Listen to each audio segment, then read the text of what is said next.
Police స్టేషన్లో.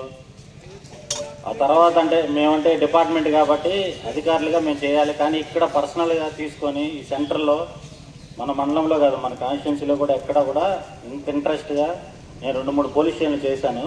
ఇప్పటివరకు ఇలా వీళ్ళు ఇంట్రెస్ట్గా తీసుకొని ఇంత నీట్గా చూడండి, మొత్తం కలర్స్ కానీ మెయింటెనెన్స్ కానీ మన నేతాజీ గారిది ఆయన గుర్తించడం అనేది అంత ఆషామాషి కాదు.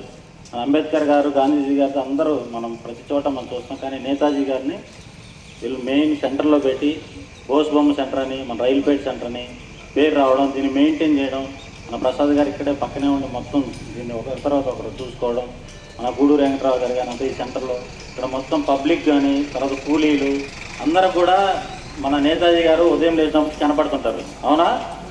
ఆయన చిరునవ్వుతో ఆ ధైర్యం, ఆ తెగింపు మనం కూడా మన పనిలో లేకపోతే మన బిడ్డల దగ్గర లేకపోతే మన తల్లిగా తండ్రిగా ఎవరి బాధ్యత వాళ్ళు మనం నిర్వర్తిస్తే, ఆయన అడుగుజాడలో మనం నడిస్తే ఈ రోజును గుర్తుపెట్టి, ఈ రోజే కదా ఆల్రెడీ 9వ తారీఖు మన బర్త్డే సెలబ్రేషన్స్ కూడా మొన్న వివేకానంద అయిపోయిన తర్వాత 23 ఉంటుంది జయంతి. ఇక్కడ మన ప్రతిదీ కూడా ఆ జయంతి, వర్ధంతి ఇవి కూడా గ్రాండ్గా చేసి నేను కూడా ఈసారి మళ్ళీ అటెండ్ అవుతాను.